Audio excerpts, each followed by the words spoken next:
చెప్పు చెప్పు చెప్పు నువ్వు చెప్పు ఇప్పుడు చెప్పు ఏం చెప్పాలి చెప్పు చెప్పు సుధాకర్ పేరు ఎవరికి సుధాకర్ పేరు సుజాత ఎవరికి పేరు సుజాత చెప్పు నువ్వు భార్య పేరు ఎవరి పేరు చెప్పు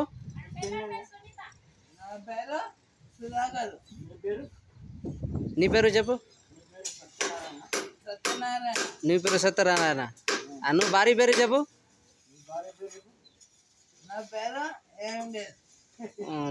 పెళ్ళి చేయలేను ఎందుకు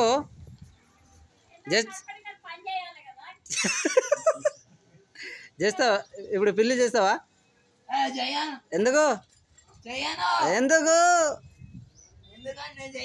నువ్వు కిందికి పో ఇట్లా చేయొద్దు కిందికి పో కిందికి పోతావా ఇట్లా చెప్పు పో కిందికి పో పో నువ్వు పోతావా ఎట్లా కిందికి పో